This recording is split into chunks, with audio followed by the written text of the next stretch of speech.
공부하면은 네. 빼놓을 수 없는 게 책 읽기 네, 책 이런 읽기. 것 같아요. 네. 그래서 책 읽기를 많이 하는 애들이 공부 잘하겠죠? 절대적입니다.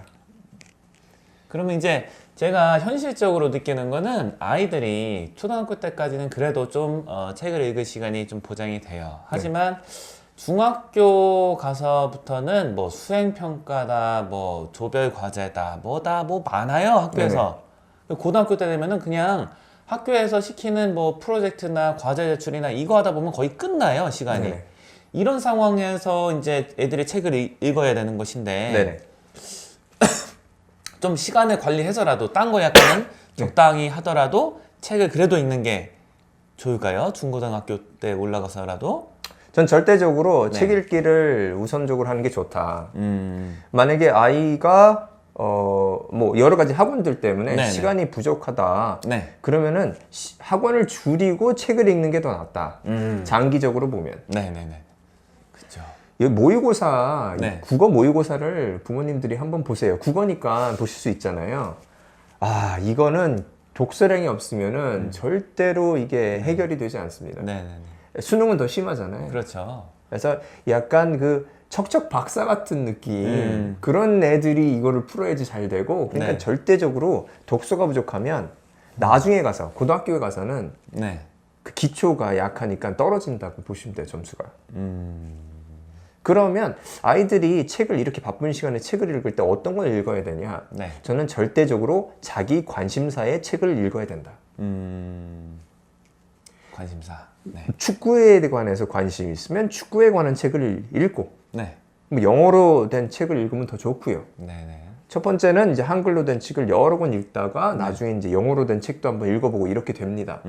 이런 식으로 해야지, 그래야지 그 책 읽는 자체가 즐겁고, 네.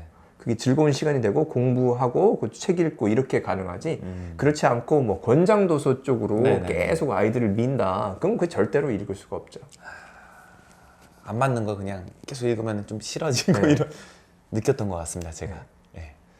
그리고 사실은 더 중요한 거는 네네. 더 중요한 것은 아이가 어렸을 때부터 부모님이 책을 많이 읽는 것을 보면 네, 통계적으로 훨씬 더 아이들이 책을 많이 읽습니다.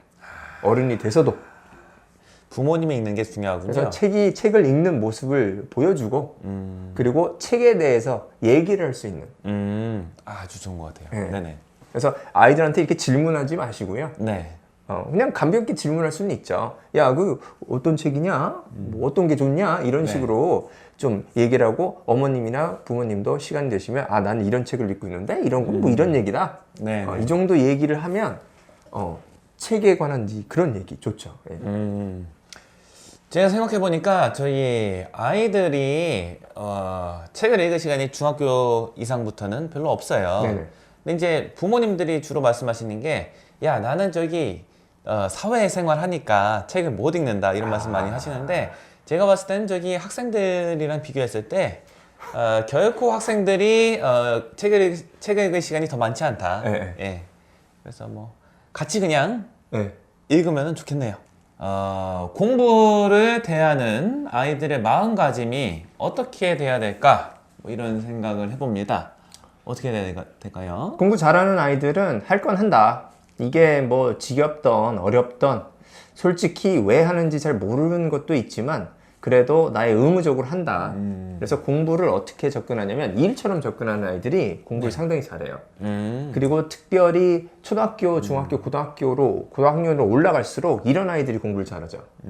특별히 이런 아이들은 힘든 거예요. 자기가 뭐 봤는데 잘 이해가 안 되고 이해 안 되니까 재미없고 네. 이러면 그냥 넘어가는 아이들 안 하고 숙제라고 해놨는데 네. 100%라고 숙제장에 적혀 있는데 사실상은 안 한 거죠. 이런 아이들은 그 롱런하기 어렵죠. 오히려 이것은 나의 의무고 내가 네. 해야 될 일이니까 나는 하고 그 다음에 뭘 딴 걸 한다. 이런 아이들은 사실상 시간이 지나면 지날수록 공부를 잘하죠. 그 재미를 찾으면은 재밌게 하는 게 좋은데 네. 재미있는 과목만 할 수는 없잖아요. 네. 예. 그래서 의무감이 그래서 중요한 거군요. 재밌는 과목이 아니라 재밌는 부분만 하잖아요. 네. 영어 같은 경우는 자기 논법만 잘해. 아. 저기 뭐죠? 어떤 거죠? 문법이요? 네, 문법만 잘해. 예. 네, 문법만 잘하면은 문법만 파고 딴 건 안 하잖아요. 아, 그렇죠. 그게 점점점 심화될 겁니다.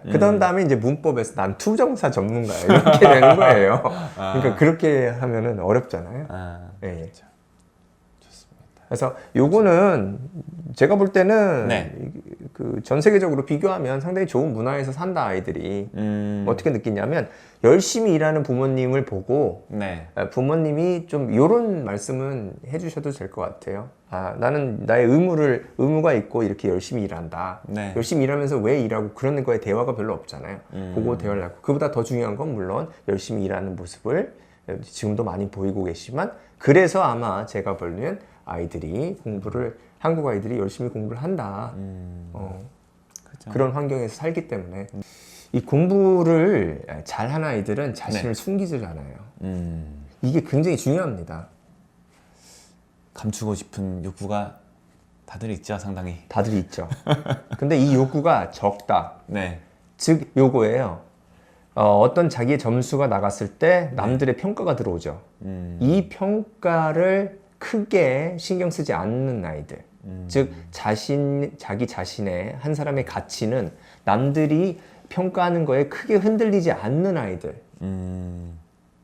이런 아이들이 공부를 잘할 수밖에 없죠.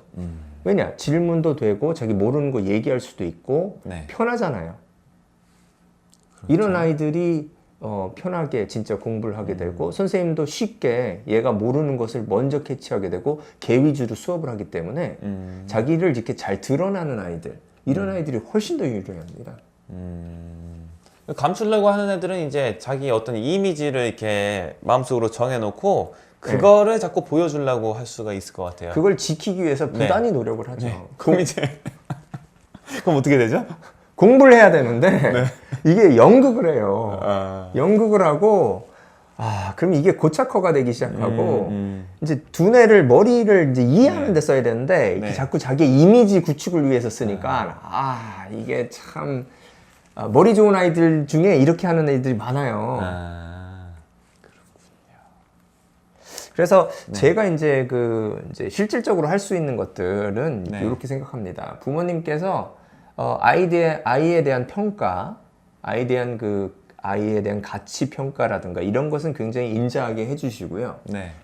그 다음에 규율적인 문제, 뭔가를 해야 된다, 뭔가를 해야 되는데 안 한다, 약속을 지키지 않았다, 이런 것은 엄격하게 꾸중을 해주시는 그런 밸런스를 가지고 가게 되면 아이들 입장에서는 자기 자신은 난 좋은 사람이야 이렇게 생각을 하지만 뭐뭘 안 하면 나는 혼이 난다 이렇게 생각하니까 아이들이 자기 숨기는 것이 적어지게 될 겁니다. 지능이 99%의 아이들, 정말로 지능이 뛰어나지 않는 아이들에는 지금 말한 이 5가지 이런 중요한 점 다음으로 지능이 중요해요. 그래서 아이들의 환경과 심리 상태가 지능보다 훨씬 더 중요하다. 그걸 말씀드리고 싶습니다.